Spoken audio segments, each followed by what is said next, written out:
പറഞ്ഞിട്ടുണ്ടോ, എവിടെയെല്ലാം ദൈവസ്നേഹത്തെക്കുറിച്ച് പറഞ്ഞിട്ടുണ്ടോ, അവിടെയെല്ലാം ദൈവം പറഞ്ഞിരിക്കുന്നത് പുതു ചൈതന്യത്തെക്കുറിച്ചാണ്, പുതിയ ആത്മാവിനെക്കുറിച്ചാണ് പറഞ്ഞിരിക്കുന്നത്. ഓർക്കുക, ഉടമ്പടി എടുക്കുമ്പോൾ നമുക്ക് ലഭിക്കുന്നത് ആത്മാവിനെയും ആത്മാവിൻ്റെ ബലങ്ങളെയുമാണ്. കൈയടിച്ച് കർത്താവ് ഹല്ലേലൂയ.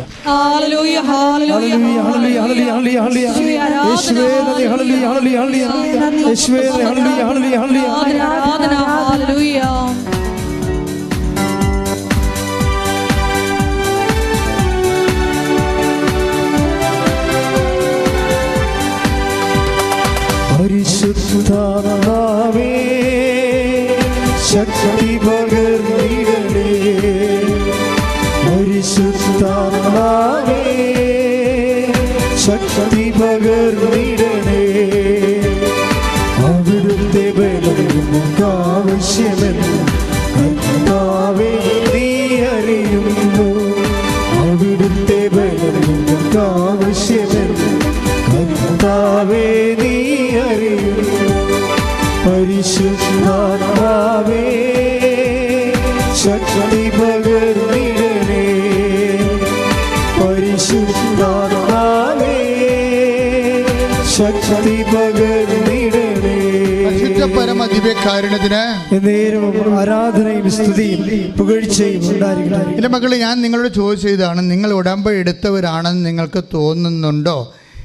അങ്ങനെ തോന്നുന്നുണ്ടെങ്കിൽ ദൈവവും നിങ്ങൾ തമ്മിൽ ഉടമ്പടിയിലാണെങ്കിൽ ദൈവത്തിൻ്റെ വചനത്തിൽ പ്രഖ്യാപനം വാഗ്ദാനം ചെയ്തിരിക്കുന്ന പോലെ ഒരു പുതിയ ഹൃദയം നിങ്ങൾക്ക് തരുക്കും, നവചൈതന്യം നിങ്ങൾ നിക്ഷേപിക്കുമെന്ന് പറഞ്ഞാൽ ആ നവചൈതന്യമെന്ന് പറയുന്നത് നിങ്ങൾ ചെയ്യുന്ന പ്രവൃത്തികളിൽ നിങ്ങൾക്ക് ഒരു ശരീരത്തിൽ നമുക്ക് ടയർഡൊക്കെ തോന്നാം, പക്ഷേ ആത്മാവിന് സന്തോഷം തോന്നണം.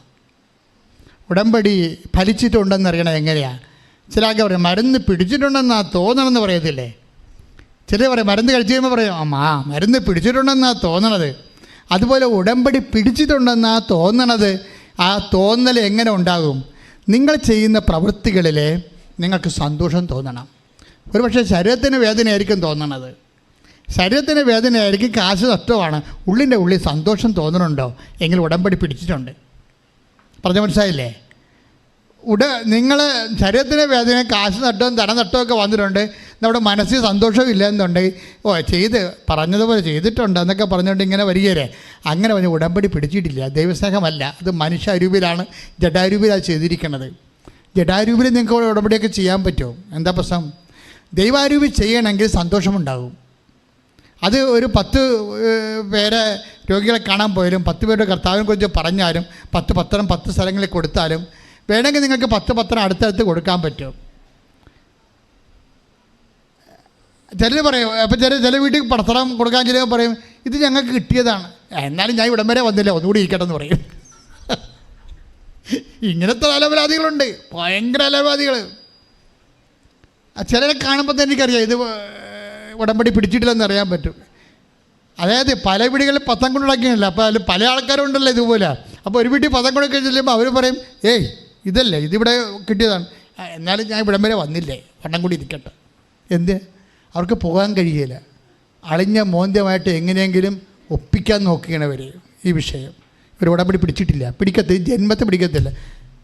നിങ്ങൾ ഇവിടെ കൊടുത്ത ആ 10 കാശ് വാങ്ങിച്ചുകൊണ്ട് എപ്പോഴും ഈ ജില്ല വിട്ട് പോകാനേ ഞാൻ പറയത്തുള്ളൂ. കാരണം നിങ്ങൾക്ക് ഈ പണി പറഞ്ഞിട്ടില്ല, നിങ്ങൾക്കിത് എന്താണെന്ന് അറിയത്തില്ല ഇപ്പോഴും. അത് മര്യാദക്ക് ഓരോ ക്ലാസ്സുകളും കേട്ടിട്ട് എങ്ങനെയാണ് ദൈവസ്നേഹം ഡെവലപ്പ് ചെയ്യേണ്ടതെന്ന് നോക്കണം. എന്താ കാര്യം? നമുക്ക് സന്തോഷം തോന്നണം. നമുക്ക് ശാരീരിക വേദന ഉണ്ടാകും, പക്ഷേ മനസ്സിന് സന്തോഷം തോന്നും. അപ്പോൾ ഉടമ്പടി പിടിച്ച് നിർത്താം. കർത്താവ് എന്താ പറയുന്നത്? ഗർഭിണിയെ പോലെയാണെന്ന്. ഒരു ക്രിസ്ത്യാനിയുടെ സന്തോഷം എന്ന് പറയുന്നത് ഗർഭിണിയെപ്പോലെ എന്നാണ് പറഞ്ഞാൽ. ക്രിസ്ത്യാനി എന്ന് പറഞ്ഞാൽ ആരാണ്? ദൈവ പൈതൽ ആര്? ഇപ്പം ന്യായസ്ഥാനപ്പെട്ട ക്രിസ്ത്യാനി എന്നല്ല ഞാൻ പറയണത്. ക്രിസ്തുവിനെ എൻ്റെ രക്ഷകനായിട്ട് മനസ്സിൽ സൂക്ഷിക്കുന്ന വ്യക്തികളെല്ലാം, അതനുസരിച്ച് ജീവിതം ക്രമീകരിക്കുന്ന വ്യക്തികളെല്ലാം ക്രിസ്ത്യൻസാണ്. എന്താ സംഭവം എന്ന് വെച്ച് കഴിഞ്ഞാൽ അവൻ്റെ മനസ്സിൽ അവന് നിത്യരക്ഷ കിട്ടും. എക്സ്ട്രാ ആയിട്ട് കിട്ടണത് എന്താണ്? നീ ഒരു ക്രിസ്ത്യനാകുമ്പോൾ നിനക്ക് എക്സ്ട്രാ കിട്ടണത് എന്താണ്? നിത്യതയാണ്. കാര്യം എന്താ ഈശോ പറഞ്ഞത്? എൻ്റെ കൂടെ ക്രിസ്തുവിനോട് മരിക്കുന്നവൻ ക്രിസ്തുവിനോട് കൂടെ ഉയർക്കും. കാര്യം ക്രിസ്തുവിന് വേണ്ടിയല്ലേ നമ്മൾ ലോകത്തിന് മരിക്കണത്.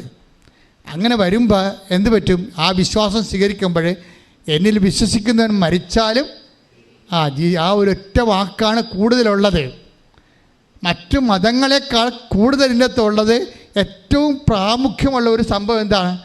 എന്നിൽ വിശ്വസിക്കുന്നവൻ മരിച്ചാലും ജീവിക്കും. അങ്ങനെ ആരും പറഞ്ഞിട്ടില്ല. ഇന്ന് വരെ ആരും പറയാത്തത് കൊണ്ട്, ക്രിസ്തു മാത്രം പറഞ്ഞത് കൊണ്ട് നിൻ്റെ നിത്യജീവിതത്തിൻ്റെ പേറ്റൻ്റ് ക്രിസ്തുവിനെ ഉയർപ്പിടാനുള്ളത് കൈയിടിച്ച് കർത്താവ് ഹല്ലേലൂയ.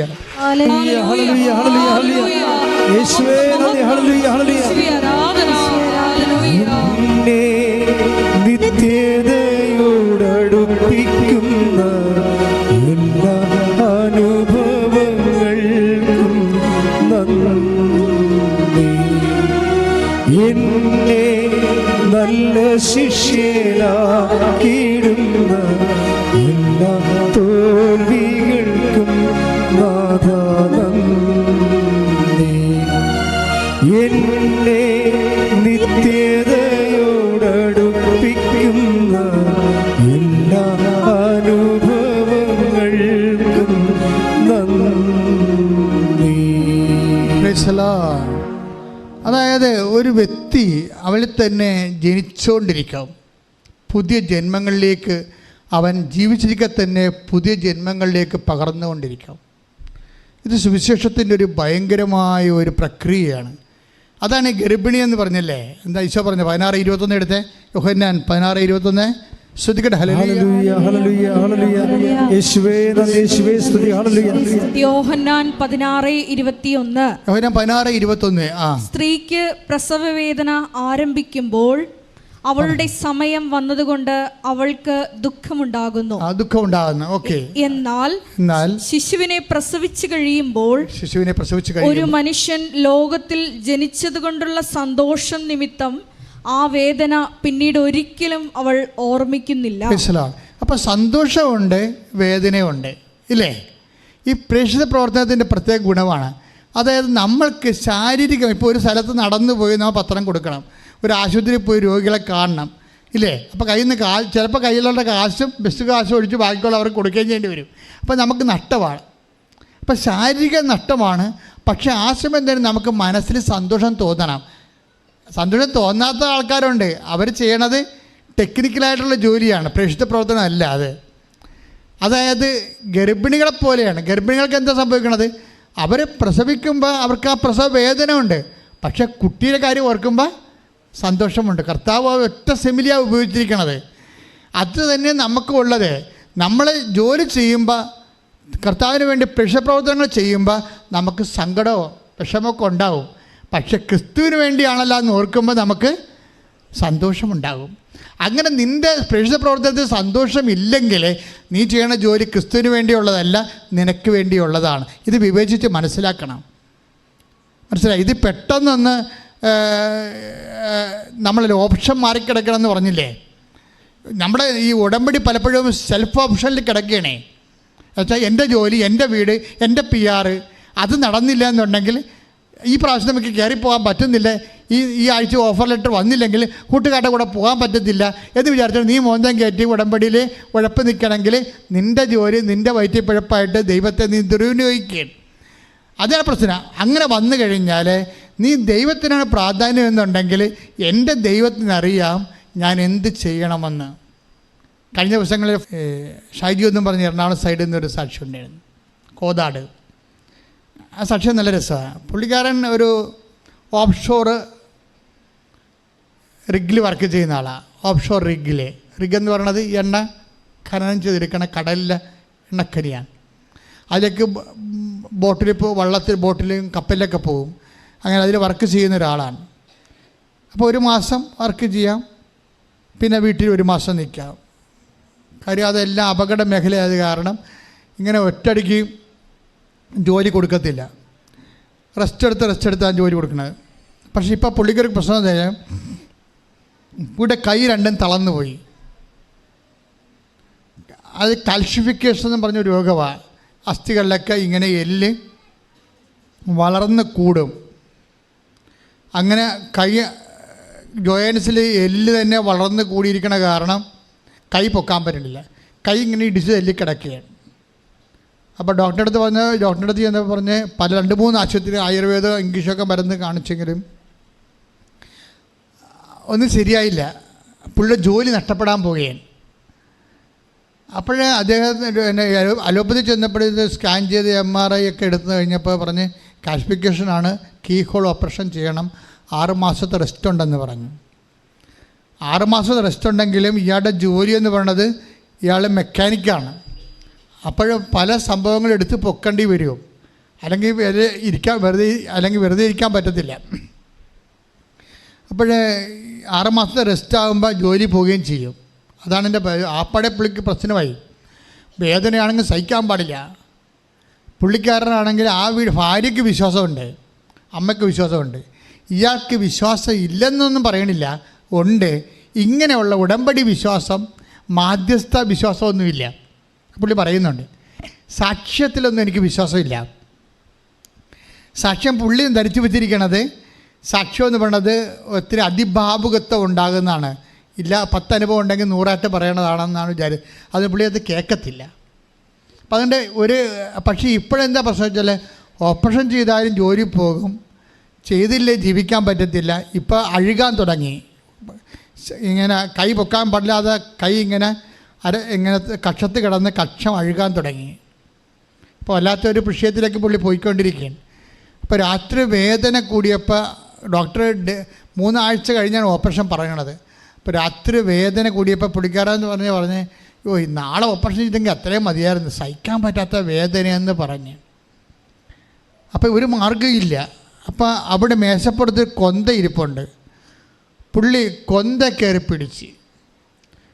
കയറി പിടിച്ചപ്പോൾ പുള്ളി മനസ്സിലിരിക്കണ ഇതാണ്, ഇതൊക്കെ സത്യമാണെങ്കിൽ എൻ്റെ വേദന കുറയും, മാതാവ് സത്യമാണെങ്കിൽ. കാര്യം മാതാവ് സത്യമല്ലെന്ന് പറയണ ഒരു സഭാവിഭാഗം കേരളത്തിൽ എന്തുമാത്രം ഉണ്ട്, ഇല്ലേ? അതാണ് ആ പുള്ളി പറഞ്ഞു, മാതാവ് മധ്യസ്ഥതയിൽ പുള്ളി വിശ്വസിക്കണില്ല. അപ്പോൾ ഈ ജീവിക്കാൻ പറ്റാതെ പുള്ളി കൊന്തയെ പിടിച്ച പുള്ളി മനസ്സിൽ പറഞ്ഞ മാതാവെന്ന് പറഞ്ഞ ആൾ സത്യമാണെങ്കിൽ എൻ്റെ വേദന രാത്രി കുറയും. അയാൾ പറഞ്ഞു വായി നാക്കിയിട്ടില്ല, 5 മിനിറ്റുള്ള വേദന കുറഞ്ഞ്. അപ്പോഴുടനെ പുള്ളിക്ക് മനസ്സിലായി മാതാവ് സത്യമാണെന്ന് മനസ്സിലായി. പുള്ളിക്കാരൻ പിറ്റേ ദിവസം വന്ന് ഉടമ്പടി എടുത്തിട്ട് ഉപ്പും അതുപോലെ തന്നെ ഉടമ്പടി തൈലം കൂടി ചേർത്ത് ഈ 2 ഭുജത്തും പെരട്ടി കഴിഞ്ഞ് പുള്ളി പിറ്റേ ദിവസം പള്ളിയിൽ പോയിട്ടും തിരിച്ചു വന്നപ്പോൾ കൈ അങ്ങോട്ട് പൊങ്ങി.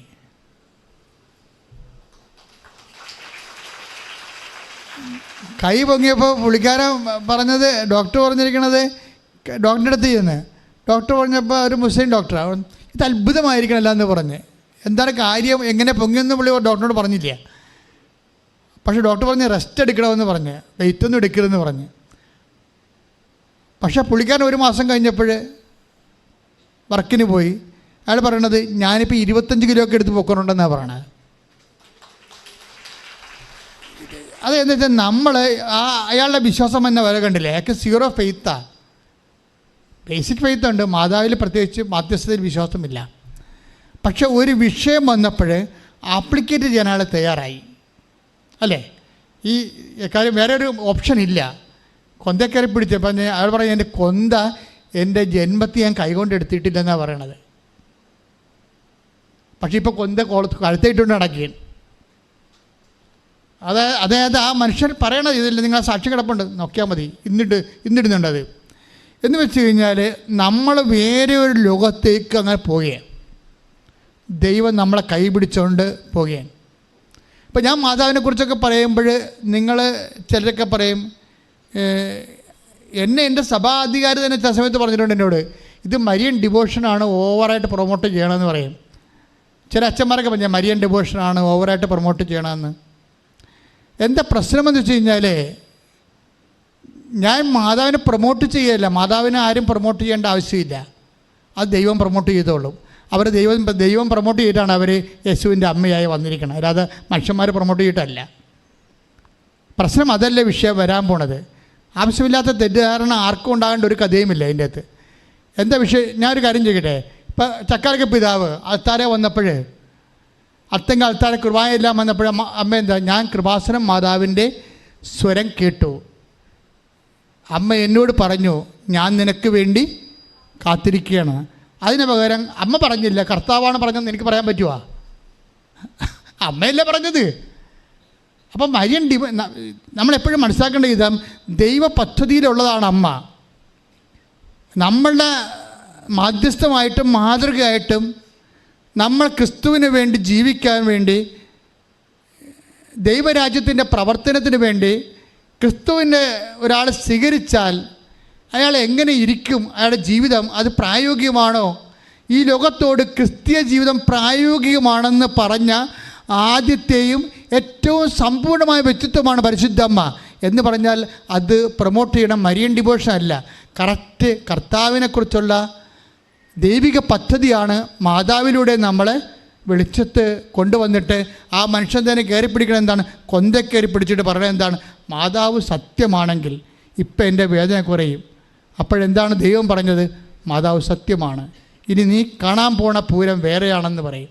സെക്കൻഡുകൾക്കുള്ളല്ലേ ജീവിതം ജോലി പോകുമെന്ന് പറഞ്ഞ ആൾ, റെസ്റ്റ് എടുക്കണമെന്ന് പറഞ്ഞ ആൾ, 6 മാസം കഴിഞ്ഞാലും വെയിറ്റ് എടുക്കാൻ പറ്റുമെന്ന് പറഞ്ഞ ആൾ പുഷ്പം പോലെ വേലയെടുത്ത് നടക്കണം. എന്താണ്? ദൈവം അമ്മയെ മഹത്വപ്പെടുത്തുന്നു. ആർക്ക് വേണ്ടി? ക്രിസ്തുവിനെ നമ്മൾ സ്വീകരിക്കാൻ വേണ്ടി. ഇവിടെ നടക്കണത് മരിയൻ ഡിവോഷൻ അല്ല. പിന്നെന്താ നടക്കണത്? മരിയൻ ലൈഫ് സ്റ്റൈലാണ്. ഉടമ്പടിയിലൂടെ അവൻ പറയണ പോലെ നമ്മൾ ചെയ്യണം.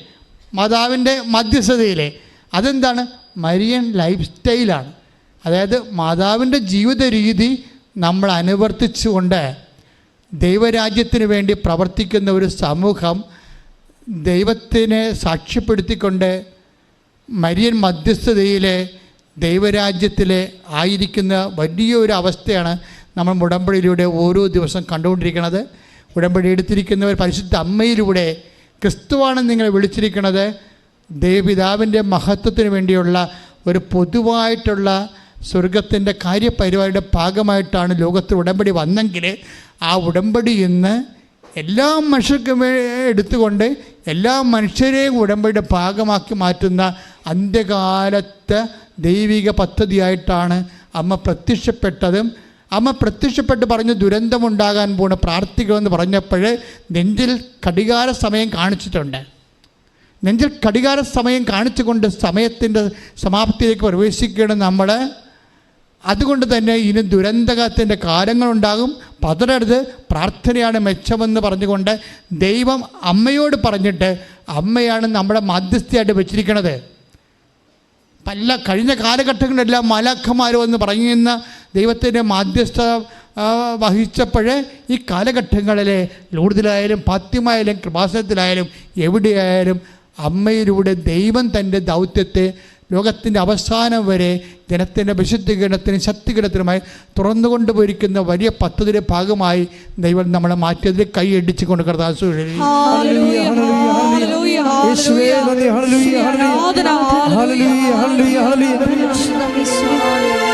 അവൻ പറയുന്നത് ചെയ്തിടുകിൽ ജീവിതം ധന്യമായി തീർന്നിടും.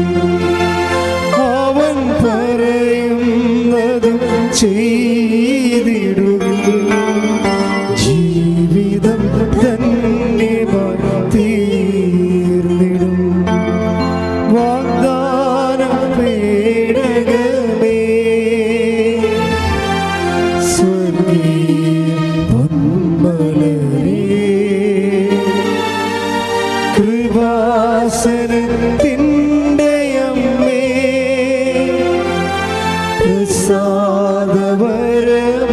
പ്രസാദപരമാതാവേ. എല്ലാവരും എഴുന്നേൽക്കുക, കുറച്ചു നേരം ശ്രദ്ധിക്കട്ടെ. ഹല്ലേലൂയ ഹല്ലേലൂയ ഹല്ലേലൂയ ഹല്ലേലൂയ ഹല്ലേലൂയ. യേശുവേ നന്ദി. ഹല്ലേലൂയ ഹല്ലേലൂയ ഹല്ലേലൂയ ഹല്ലേലൂയ. യേശുവേ ആരാധന. വലിയ വചന വെളിപാടുകൾക്ക് നന്ദി പറയുന്നു.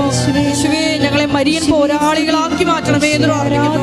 ഹല്ലേലൂയ ഹല്ലേലൂയ. യേശുവേ ആരാധന. ഹല്ലേലൂയ ഹല്ലേലൂയ. യേശുവേ മരിയൻ ആധ്യാത്മികതയെ പൂർണ്ണമായി പിൻചൊല്ലുവാൻ ഈ ഉടമ്പടി ആരാധനയിലൂടെ ഞങ്ങളെ ഓരോരുത്തരെയും അഭിഷേകം ചെയ്യണമേ എന്ന് പ്രാർത്ഥിക്കുന്നു. മഹത്വം മഹത്വം. ആരാധന. ഹല്ലേലൂയ ഹല്ലേലൂയ. യേശുവേ ആരാധന. ഹല്ലേലൂയ ഹല്ലേലൂയ. മഹത്വം മഹത്വം. ആരാധന ആരാധന. ഹല്ലേലൂയ ഹല്ലേലൂയ. യേശുവേ നന്ദി. യേശുവേ ആരാധന. ആരാധന. ഹല്ലേലൂയ ഹല്ലേലൂയ. മഹത്വം മഹത്വം. ആരാധന ആരാധന. ഹല്ലേലൂയ. പുതിയൊരു ജനനം നൽകും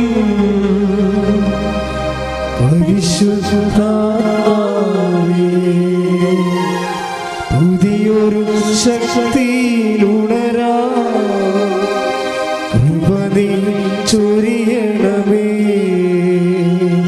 പരിശുദ്ധാത്മാവേ, ഞങ്ങളിൽ നിറയണമേ. നിറഞ്ഞു കവിയണമേ, നിറഞ്ഞു കവിയണമേ, കവിഞ്ഞൊഴുകണമേ. പരിശുദ്ധാത്മാവേ, ഞങ്ങളിൽ നിറയണമേ, നിറഞ്ഞു കവിയണമേ, കവിഞ്ഞൊഴുകണമേ. ശക്തമായി കരടിച്ച് ശിരമേർത്തി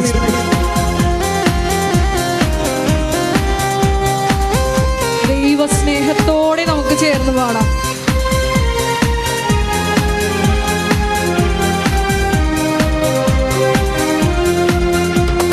പുതിയൊരു ജനനം നൽകും പരിശുദ്ധാത്മാവേ, പുതിയൊരു ശക്തിയിലുണരാ കൃപ നീ ചൊരിയണമേ.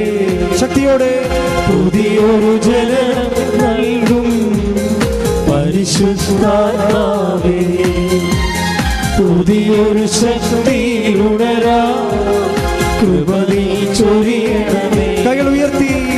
പരിശുദ്ധാത്മാവേ, ഞങ്ങളിൽ നിറയണമേ, നിറഞ്ഞു കവിയണമേ, കവിഞ്ഞൊഴുകണമേ. പരിശുദ്ധാത്മാവേ, ഞങ്ങളിൽ നിറയണമേ, നിറഞ്ഞു കവിയണമേ, കവിഞ്ഞൊഴുകണമേ. സ്തുതിക്കട്ടെ. ഹല്ലേലൂയ ഹല്ലേലൂയ ഹല്ലേലൂയ ഹല്ലേലൂയ ഹല്ലേലൂയ. യേശുവേ ആരാധന. ഹല്ലേലൂയ ഹല്ലേലൂയ. യേശുവേ ആരാധന. യേശുവേ മരിയനോട് കൂടി എടുത്ത് പ്രാർത്ഥിക്കുന്ന മക്കളുടെ വിധങ്ങളായ ജീവിത നിയോഗങ്ങളെ ഈ അൾത്താറിൽ ഞങ്ങൾ പ്രത്യേകമായിട്ട് സമർപ്പിച്ച് പ്രാർത്ഥിക്കുന്നു. ഈശോയെ, ഞങ്ങളിൽ നിന്ന് ശിലാഹൃദയം എടുത്തു മാറ്റി മാംസളമായൊരു ഹൃദയം ഞങ്ങൾക്ക് നൽകണമേ. നിന്റെ നിയമം ഞങ്ങളുടെ ഹൃദയത്തിൽ എഴുതണമേ. ഞങ്ങളിൽ ദൈവ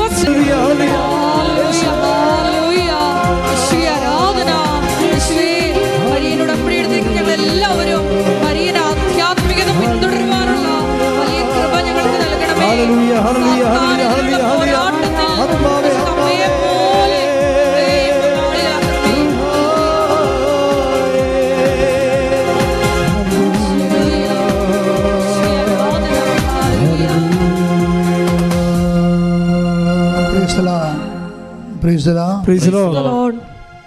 രോഗസൗഖ്യ പ്രാർത്ഥനയുടെ സമയമാണ്. രോഗമുള്ളിടത്ത് കൈകൾ വെച്ചുകൊണ്ട് അച്ഛൻ പ്രാർത്ഥിക്കുന്ന സമയം സ്തുതിക്കുകയോ വിശ്വാസപ്രമാണം അറിയാവുന്നവർ വിശ്വാസപ്രമാണം ചൊല്ലുകയോ ചെയ്യണം. ഒന്ന് രണ്ട് സ്ഥലത്ത് രോഗമുണ്ടെങ്കിൽ കൈകൾ മാറ്റി മാറ്റി വെക്കാവുന്നതാണ് പ്രാർത്ഥനാ സമയം. ഒറ്റ പ്രാർത്ഥനയേ ഉള്ളൂ, 5 മിനിറ്റ് നേരം. അപ്പോൾ രോഗമുള്ളിടത്ത് കൈകൾ മാറ്റി മാറ്റി വെച്ച് വിശ്വാസപ്രമാണം ആവർത്തിച്ച് ചൊല്ലിക്കൊണ്ട് നിൽക്കണം. കർത്താവിന്റെ വിശുദ്ധ പൗരോഹിത്യത്തെ മഹത്വപ്പെടുത്തുന്ന പ്രാർത്ഥിക്കുന്ന കർത്താവെ, സഭയിലുള്ള സാന്നിധ്യത്തെ പ്രകടമാക്കണമെന്ന് പ്രാർത്ഥിക്കുന്നു. കർത്താവ് 36 വർഷം ഞാൻ അർപ്പിച്ച കുർബാനയുടെ യോഗ്യതയാൽ ശ്രദ്ധിക്കട്ടെ മക്കളെ. 36 വർഷം ഞാൻ അർപ്പിച്ച കുർബാനയുടെ യോഗ്യതയാൽ കൃപാസ്ഥാനത്താറെ ജീവനോടെ പ്രത്യക്ഷപ്പെട്ട പരിശുദ്ധ അമ്മയുടെ മാധ്യസ്ഥത്തില് ഓരോ മകൻ്റെ മേലും കർത്താവേ, ഒരു മകളുടെ മേലും കർത്താവേ, നിന്റെ വിശുദ്ധമായ തിരുമുറുപാടുന്ന വലതുകരം വെക്കണമെന്ന് പ്രാർത്ഥിക്കുന്നു. കർത്താവിൻ്റെ വിശുദ്ധമായ രക്തം നിങ്ങളുടെ ഉച്ച മുതൽ ഉള്ളംകാല് വരെ എല്ലാ കോശങ്ങളിലും പേശികളിലും അസ്ഥികളിലും അസ്ഥിക്കുഴകളിലും ഞരമ്പുകളിലും ആന്തരിക അവയവങ്ങളിലും കർത്താവിൻ്റെ രക്തം പടരട്ടെ. 36 വർഷം അർപ്പിച്ച കൃപാനയുടെ യോഗ്യതയാൽ കൃപാസ്ഥാനത്താറെ ജീവനോടെ പ്രത്യക്ഷപ്പെട്ട പരിശുദ്ധ അമ്മയുടെ മാധ്യസ്ഥത്താൽ യേശുക്രിസ്തുവിന്റെ നാമത്തിൽ നീ സൗഖ്യം പ്രാപിക്കട്ടെ. ഹല്ലേലൂയ ഹല്ലേലൂയ ഹല്ലേലൂയ. എല്ലാ രോഗങ്ങളും സുഖപ്പെടുവാൻ നാമം മഹത്വപ്പെടുവാൻ കരുണയായിരിക്കണമേ. Hallelujah hallelujah. ഹരിയിൽ വരേണേ സദയം തൊടേണേ സുഖമായിടും എൻ്റെ ഉള്ളം. ഹരിയിൽ വരേണേ സദയം തൊടേണേ സുഖമായിടും എൻ്റെ ഉള്ളം.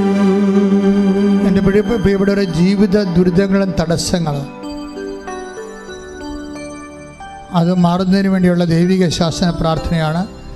ജോലിയില്ലാത്തവർ, വീടില്ലാത്തവർ, വീട് സ്ഥലവുമില്ലാത്തവർ, വഴിയില്ലാത്തവർ, വീട് ജപ്തിയായി പോകാൻ പോകുന്നവർ, സ്ഥലം ജപ്തിയായി പോകാൻ പോകുന്നവർ, വിദേശ ജോലിക്ക് തടസ്സങ്ങളുള്ളവർ, PR കിട്ടാത്തവർ, അതുപോലെ തന്നെ വിവാഹം ഒത്തുവരാത്തവർ, മക്കളില്ലാത്തവർ, മക്കൾ ദുർനടപ്പിൽ തെറ്റായ ബന്ധങ്ങൾ അകപ്പെട്ടു പോയവർ, സാമ്പത്തിക തകർച്ചയുള്ളവർ, സാമ്പത്തിക ബാധ്യത മൂലം ജീവിക്കാൻ പറ്റാതിരിക്കുന്നവർ, ഇൻ്റർവ്യൂവിനും ടെസ്റ്റിനും കഴിഞ്ഞവർ, റിസൾട്ട് പ്രതീക്ഷിക്കുന്നവർ,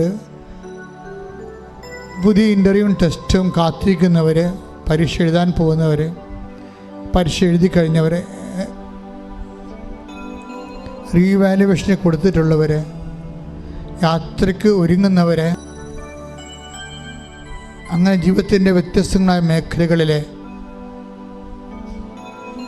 വിശ്വാസമില്ലാത്ത കുറഞ്ഞ കുടുംബങ്ങൾ, പ്രാർത്ഥിക്കാൻ പറ്റാത്ത മക്കളുള്ളവർ, പലതരത്തിൽ മക്കളെ കൊണ്ട് വിഷമിക്കുന്ന മാതാപിതാക്കന്മാർ എല്ലാവരെയും സമർപ്പിച്ച് പ്രാർത്ഥിക്കുകയാണ്. ഇടിമുഴക്കുമ്പോൾ ശ്രുതികട്ടെ. ഹല്ലേലൂയ ഹല്ലേലൂയ ഹല്ലേലൂയ. Lord Jesus Christ, pour out His Spirit, a touch with your fire finger, soak with the precious blood, and authority of the Catholic Church, with the power of Jesus Christ, with the merit of the Holy Priesthood. എൻ്റെ കർത്താവിൻ്റെ ഉന്നതമായ നാമത്തിൽ, സഭയുടെ അധികാരത്തിൽ, കുരിശിൻ്റെ അടയാളത്തിൽ, ദൈവശക്തിയാൽ മാർഗരോഗങ്ങൾ, തീരാവേദികൾ, ജീവിത ദുരിതങ്ങൾ യേശുവിൻ്റെ നാമത്തിൽ, യേശുവിൻ്റെ നാമത്തിൽ, യേശുവിൻ്റെ നാമത്തിൽ മാറിപ്പോകട്ടെ. ശ്രുതികട്ടെ. ഹല്ലേലൂയ ഹല്ലേലൂയ ഹല്ലേലൂയ.